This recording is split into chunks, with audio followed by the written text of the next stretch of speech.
Start recording. क्या हक दिया। करो चालू। ठीक है, तो हम लोग का क्वेश्चन है कि सैंपल वेरिएंस में या फिर हाँ सैंपल वेरिएंस में n-1 क्यों है।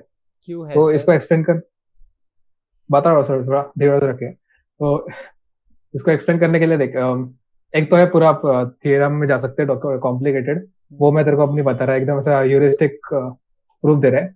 और ऐसा ह्यूरिस्टिक एकदम शॉर्ट प्रूफ में भी दो टाइप का आता है। उसमें से एक थोड़ा सा समझने के लिए डिफिकल्ट है, वो भी मैं बताता है, लेकिन वो एंड में बताता है। अभी तो एकदम ऐसा रूडिमेंट्री टाइप का प्रूफ बताता है। ओके। हाँ, तो एज अ स्टेटिस्टिशियन अपना one of the main M, अभी एक स्टेप पीछे जाते हैं अपन। सैंपल वेरिएंस में n-1 क्यों है, उससे भी एक स्टेप पहले पीछे कि अपन एज अ स्टेटिस्टिशियन हम लोग को पॉपुलेशन पैरामीटर एस्टिमेट करना है, right. One of the main aim is to estimate the population parameter. तो हम लोग के पास एक सैंपल और हम लोग को उसमें से एस्टिमेट करना है पॉपुलेशन वेरिएंस, करेक्ट। राइट। और हम लोग इसको सैंपल से करेंगे, तो पीपीटी करने दे आगे। सर जरा हाँ, ऊपर देख के बोलो। इधर अच्छा कैमरा में ना, वापस एक, ये अभी मैं हाँ एडिट में संभाल लेंगे, देख लेते। मैं खुद की नहीं मारेगा। तो ठीक है, ये नंबर लाइन है, अज्यूम कर। अभी से हम लोग वन डायमेंशनल डेटा अज्यूम कर रहे हैं। यस। और ये अपना, मेरा माउस का पॉइंटर दिख रहा है। दिख रहा है। हाँ, ये अपना पॉपुलेशन मीन है, म्यू। करेक्ट। ठीक है। और हम लोग ने एक सपोज सैंपल लिया साइज 2 का, तो small n is equal to 2। ये अपना सैंपल पॉइंट्स है और ये सैंपल का मीन रहेगा, करेक्ट। राइट। तो हम लोग वेरिएंस में क्या करते हैं, डिविएशन फ्रॉम द मीन रहता है, ठीक है। करेक्ट। मतलब स्क्वायर एवरेज और square deviation from the mean, पर बेसिकली मेन पार्ट अपना डिविएशन फ्रॉम द मीन हम लोग ढूंढ रहे हैं। तो हम लोग के पास ये पॉपुलेशन पैरामीटर नहीं है, मतलब ये म्यू। क्या बोलते हैं, वो कैपिटल म्यू नहीं रहता एक्चुअल में। अगर हम लोग एक्सपेरिमेंट करेंगे तो हम लोग के पास सिर्फ ये दो पॉइंट रहेंगे और हम लोग को एक्स बार मालूम रहेगा, तो ये एक्स बार है, राइट। तो तो जैसे देख इस एक हम लोग पूरे सपोज ये पूरा नंबर लाइन अपना पॉपुलेशन है, और उसमें से सैंपल अपना दो साइज का किधर भी हो सकता है, लेफ्ट ये दो पॉइंट हो सकता है या फिर कोई भी जगह पे हो सकता है, राइट। करेक्ट। फॉर इंस्टेंस अपन ने ये तुम अटक गए। तो ये जो दो एक सैंपल पॉइंट्स है, सेकेंड। एक्स बार सैंपल का मीन है, करेक्ट। उधर से स्टार्ट कर, अटक गया था उधर। ओके ओके ठीक है। तो जो दो सैंपल है वो वाला पॉइंट ना। हाँ। हाँ, तो ये एक्स बार जो है वो सैंपल का मीन है। पॉपुलेशन का मीन एक्चुअल एक्सपेरिमेंट में अपने पास होता है नहीं। तो हम लोग जब सैंपल का और सैंपल मीन और सैंपल पॉइंट्स के बीच में का जो डिविएशन निकालेंगे, जो कि हम लोग सैंपल वेरिएंस में निकालते हैं, वो देख इसमें एज कंपेयर टू जो distance from the population mean, अगर मैं सैंपल मीन का डिस्टेंस निकालूंगा तो वो कम रहेगा। तो एक्चुअल में जो ये जो डिस्टेंस है वो कम है as compare to this distance. और ये मतलब ट्रू है टू, मतलब अगर मेरा सैंपल पॉइंट्स किधर भी लोकेटेड होगा ना, तो मेरा पॉपुलेशन मीन से जो डिस्टेंस है उससे कम ही डिस्टेंस दिखाएगा मेरा सैंपल मीन का। फॉर इंस्टेंस ये पीपीटी का ये क्यों नहीं हो रहा है? क्या नेक्स्ट क्यों नहीं हो रहा पीपीटी में? है ना नेक्स्ट स्लाइड इसमें। क्यों अटक गया रे? करना होगा, नहीं हो रहा है इसमें। नहीं, माउस से मैं माउस से कर रहा था, ये स्लाइड का एनिमेशन कर रहा है। हाँ हाँ, आ गया माय बैड। इसमें मारो कुछ ही। Okay okay. हाँ, तो यहाँ पर अपन ने देखा, तो अभी वापस नहीं हो रहा है, क्या सीन है? हाँ, हो गया, न्यू है। तो अभी इस केस में देखते हैं। देख, इस केस में सपोज अपना सैंपल अपन ने इधर कंसिडर किया, यहाँ पे पहले जो लोकेशन किया था उससे अलग, जहाँ पे सैंपल मीन और पॉपुलेशन मीन कोइंसाइड हो रहा है। या तो दो ही हो सकता है ना, या तो कोइंसाइड होगा या फिर नहीं होगा, कहीं और आएगा सैंपल में। जहाँ पे कोइंसाइड होगा वहां पे deviation from the mean equal रहेगा, और जहाँ पे नहीं होगा वहां पे deviation from the sample mean, sample points का कम रहेगा as compare to population mean का। करेक्ट। हाँ। ओके। तो ये तो मैंने ऐसे ह्यूरिस्टिकली ऐसे बताया, एक्चुअल में ऐसे डेरिवेट करेगा। और डेरिवेट क्यों करेंगे, ये कॉन्वेक्स का रहेगा।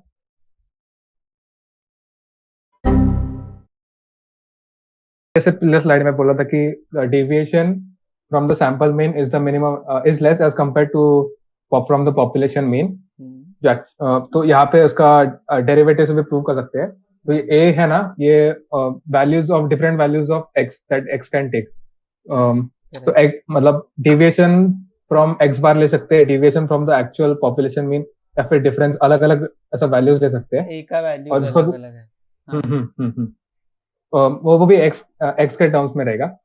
तो अगर मैं ऐसा उसको प्लॉट करूंगा ना, अलग अलग a का वैल्यूज लेके, जिसमें म्यू भी इंक्लूडेड है जो पॉपुलेशन मीन है, और x बार भी इंक्लूडेड है, तो उसको प्लॉट करूंगा तो ये वाला कर्व आएगा. और उसका जो सबसे मिनिमम वैल्यू रहेगा ना, वो x बार है.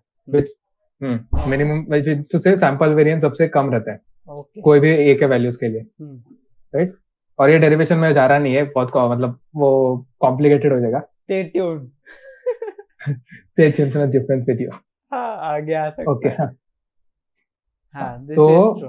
हाँ, तो बेसिकली अपने को मालूम पड़ा कि ये जो sample squared deviation from the sample mean is less than squared deviation from the population mean.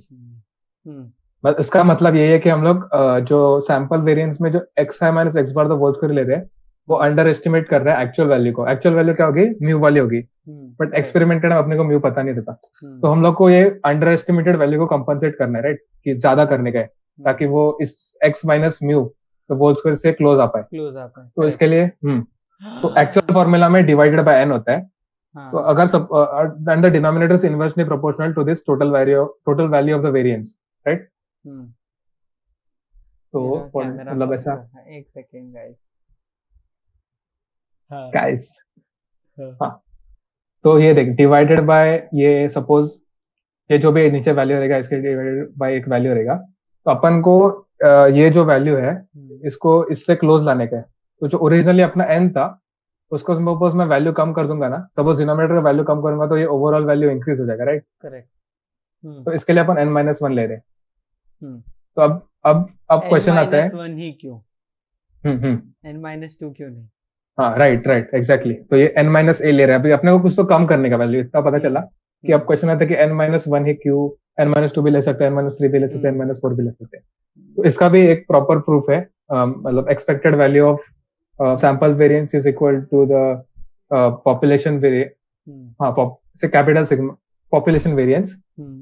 तो जिसमें हम लोग को सपोज n-1 लेंगे, तो एस्टिमेटेड वैल्यू उसका एक्चुअल पॉपुलेशन वेरिएंस से मैच करता है. बट अगेन वो भी बहुत कॉम्प्लिकेटेड है, वो दूसरे वीडियो में करेंगे. तो इस केस में मैं समझाने के लिए मैंने पाइथन में एक ऐसा एक्सपेरिमेंट ही बोलते हैं ना, एक्सपेरिमेंट या कोड किया है. हाँ, पाइथन में मैंने कोड किया एक जस्ट एन एग्जांपल कि बताने के लिए कि एक्चुअल में ऐसा होता है कि नहीं. तो ये पीपीटी से बाहर निकल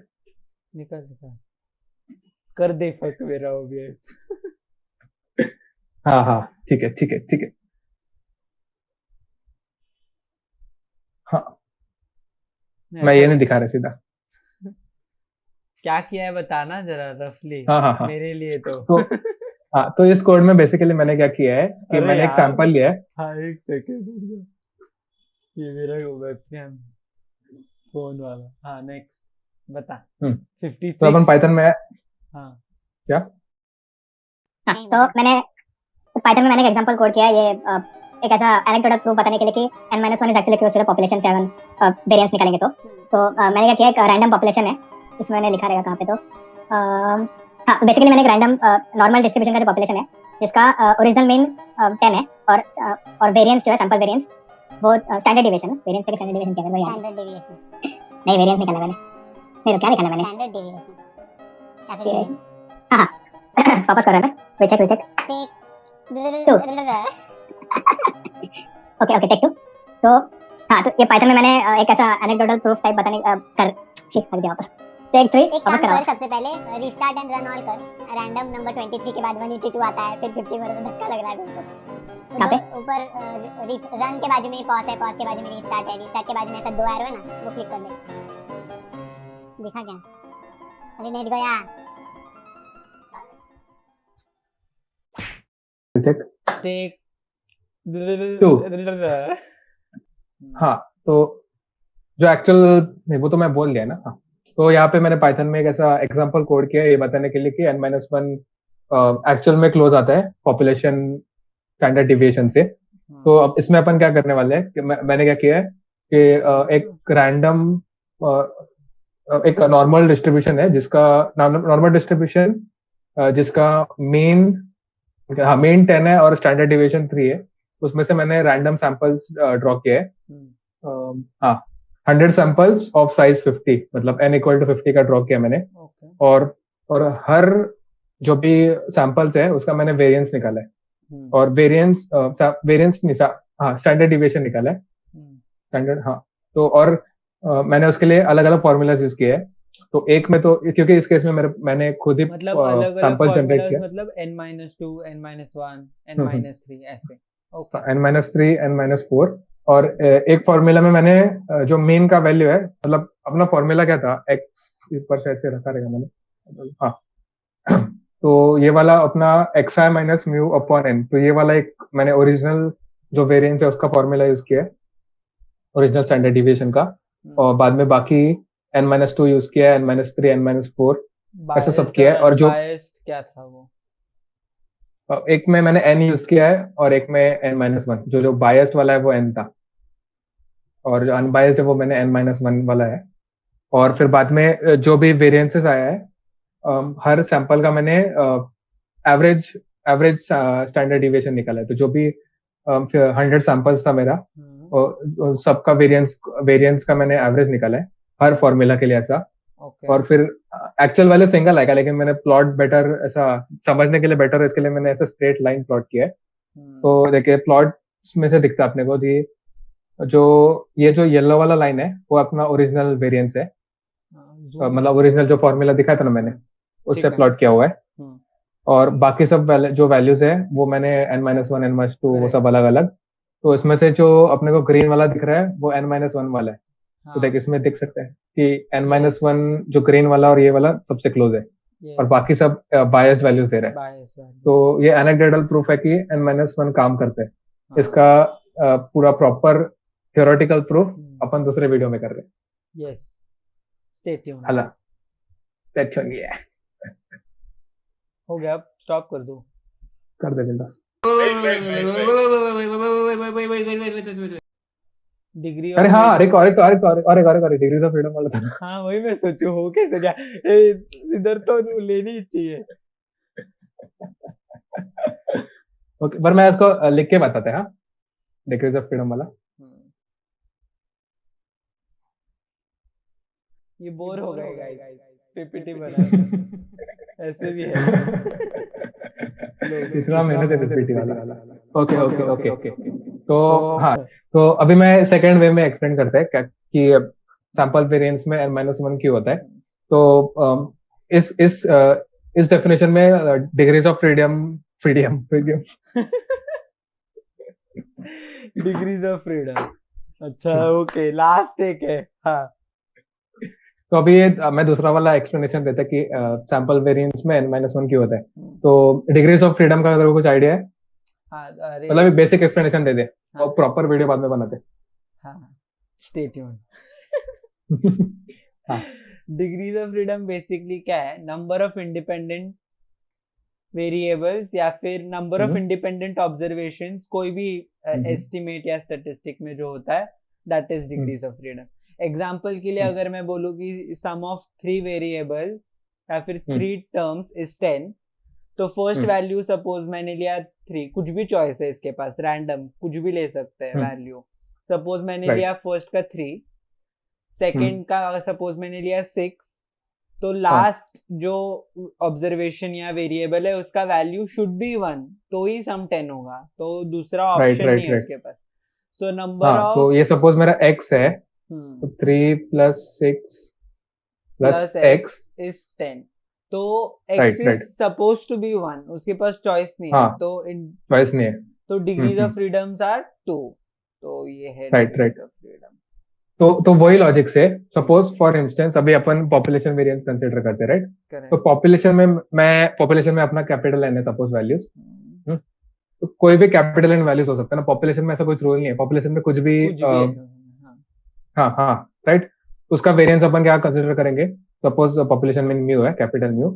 तो उसका अपन वेरिएंस कंसिडर करेंगे summation x i minus mu the whole square upon its degrees of freedom capital N. yes right? correct तो अभी अभी फॉर एग्जांपल अभी मैंने अपन ने एक सैंपल लिया n इक्वल टू 3 का. correct right. तो इस केस में अपना पॉपुलेशन मीन कैपिटल म्यू है फॉर इंस्टेंस. राइट. तो अब मैं सैंपल कुछ भी हो सकता है. तो मैं ए बी सी, इस केस में अपन सैंपल कुछ भी ले सकते हैं. बट अभी अपन असली में एक्सपेरिमेंट करेंगे ना, तो अपने पास एक ये म्यू नहीं रहेगा और हम लोग को सैंपल वेरिएंस एस्टिमेट करने का है. तो तो अपना सपोज ये फर्स्ट वैल्यू, सपोज फिर उस टाइम अपने पास एक सैंपल है साइज 3, तो उसका अपने पास एक एक्स बार वैल्यू होगा, वैल्यू ऑफ दिस क्या बोलते हैं वो, सैंपल मीन होगा. तो for instance it is 6. Right. तो मेरे सैंपल का फर्स्ट, मेरे सैंपल में भी 3 वैल्यूज है. तो मेरे सैंपल में फर्स्ट वैल्यू कुछ भी हो सकता है. सो मेरा 3 है. सेकेंड वैल्यू भी कुछ भी हो सकता है 6.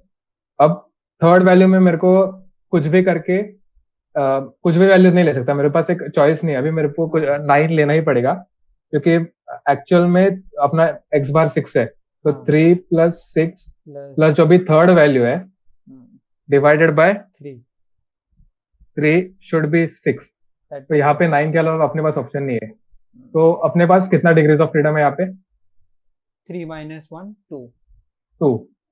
तो सपोज इस 3 सैंपल ऑफ साइज 3 की जगह सैंपल ऑफ साइज n होता, तो उसमें कितना डिग्रीज ऑफ फ्रीडम होता? n minus 1. n minus 1.